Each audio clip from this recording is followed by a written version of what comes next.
Right, hello and welcome to Nissan Skyline GTS-R R31.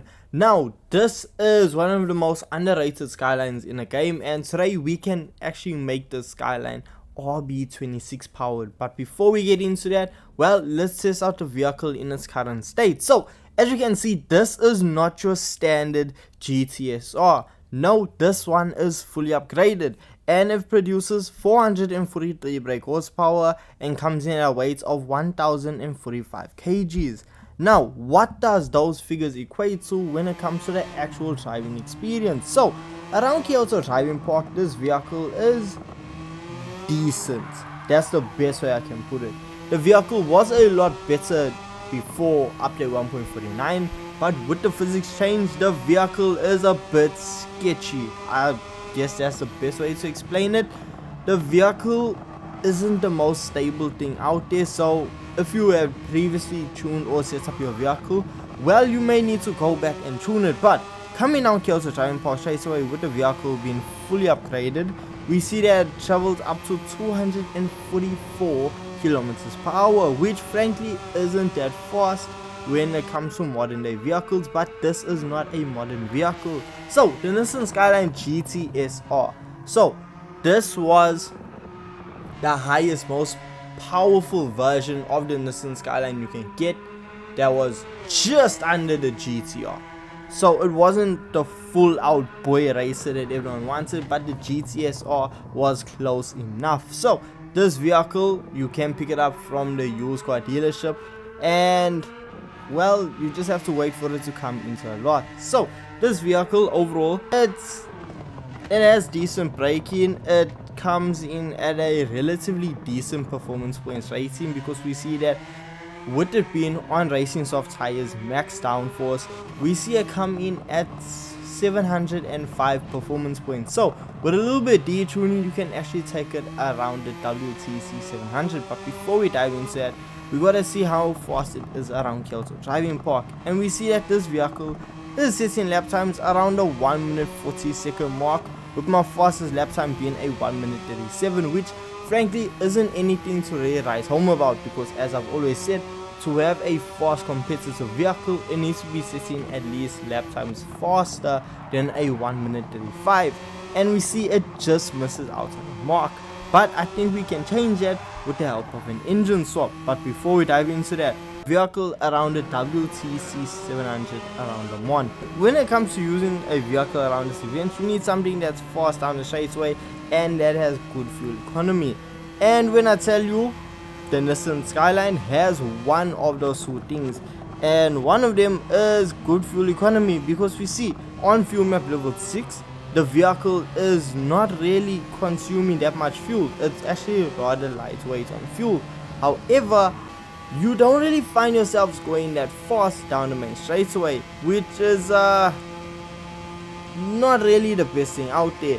And considering the fact that Le Mans is mainly straightaways, it poses a bit of an issue. But we see that when it comes to setting lap times, well, we are going to be setting lap times around the 4 minutes 16 seconds, which is just horrendous, I'll be real with you. But I mean, I did run off circuit, so that did slow my time down quite a bit, but still, a 4:16 is not very competitive, because we see vehicles doing sub 4 minutes, and yeah, this is not really a go-to method. But look, hopefully we can change that with the new engine swap, and that is the engine from the Nissan R34 Skyline. Yes, we can fit an RB26 from the Nissan R34 GT-R into the Nissan R31. So how you do this, you're gonna head on over to GT Auto, and you can see that this engine swap is gonna cost you 325,000 credits. 325,000 credits for your Nissan R34 GT-R engine. Well, it's not that bad. I mean, 325,000 credits is quite a bit, but look, we gotta see into the future for the potential power that this engine produces, because we see when we take it on over to tuning shop, well, we have a lot of parts that we can actually apply to this vehicle.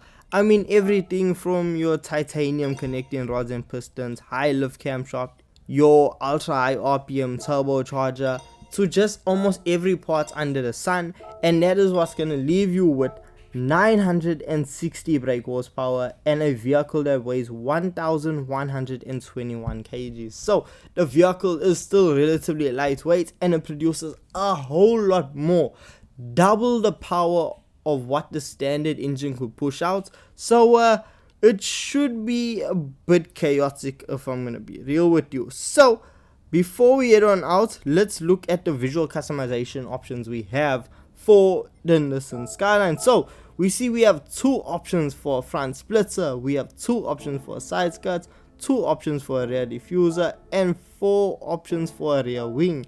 And the customization doesn't stop there, because we see that we also have roll cage customization as well as front grille customization by having 3 options to choose from. So the Nissan Skyline GTS-R has quite the variety of parts that you can pick and choose from when it comes to this vehicle. Now, coming down Kyoto driving park straight away, this vehicle traveled at just under 300 kilometers per hour, doing 299.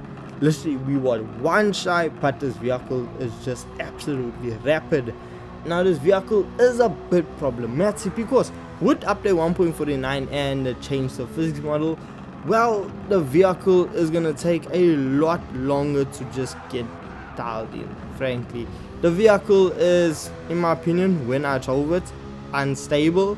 It can bite back at any moment, but the longer I kept driving it, the more I understood, okay, this is how you can get fast lap times in this vehicle. But this was after accidents after accidents, after spin out after spin out, of the vehicle twitching and just throwing me into a barrier. It took me such a long time to just figure out, okay, this is how I need to drive this vehicle. I need to watch out for this point in time. And if you're willing to do that, well, this is a perfect vehicle for this. But there are other engine swaps that you don't need to learn and adapt to how the vehicle handles. Other cars, they adapt to your driving, you don't have to adapt to it. But look, with the Nissan Skyline GTS-R, it is still a good quick vehicle, because we see, yes, I was having lap times be all over the place because I was crashing and spinning out, but at the same time, that's just driver error, that's just a skill issue. But if you actually set yourself and go around the circuit quickly, well, you can find yourself doing lap times around the 1 minute 33 second mark, which my potential best lap time would have been a 1 minute 32. So the vehicle is capable if you have the tuning know-how and also the skill, which I do not possess. So look, I'm giving a rough review of this vehicle because, as I said, it is quite tricky to get a hang of, but it's quite good when you get used to it. It's a decent engine swap. It produces a lot more power. The vehicle is just, it gives it a new lease on life. Around the WTC 700, this vehicle is able to push out 3 laps of fuel. That is with extreme fuel saving on fuel map level 6. Yes, I don't know how I managed to get 3 laps out of it, but I did.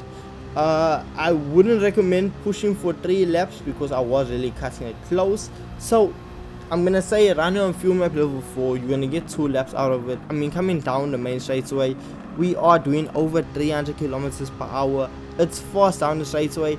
Cornering is a bit iffy because of the ballast I applied to the vehicle to just get it under 700 performance points.